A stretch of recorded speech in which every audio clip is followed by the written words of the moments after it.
اختشخون وان شريعة دا والفال سودلا جيرا وان جج حديث رسولاتي والفال سودلا جيرا رسول.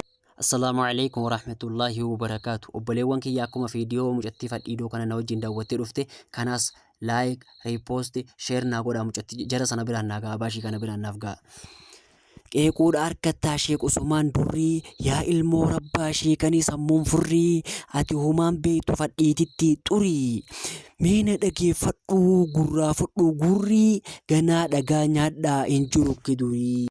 Ulamaan toohidaa leenca ta'uun barree mucattii habaashii fadhii dooyaa burree sheekan keenya qaalii arrabsu harkattaa ati yaa adurree yoo teesse immoo taa'ee ka yaadu akka harree guyyaan ansi dhufee sidhee akka harree iyyuudhaa fi teessaa akka ilmoo harree ajaawaa dhamaa akka hormaa saree. Hanqaan rabbii jedha isiniin jedhu eegina viidiyoo kana like share repost godha akka godhan godha jara san biraan naagaa waan iyyuu fi bo'uu garaagarummaa hin beekne ijoolleen akkanumatti fadhiidoon gabbaatee waa'ee ulamaaraa dubbatti. Jara lafee dhabe lafee isin dhorke daawaa isin godhee daawaa ganaa baashii itti goona hundi namaatu itti goona akkasii biraan naagaa. Wassalaamu alaikum warahmatullahi.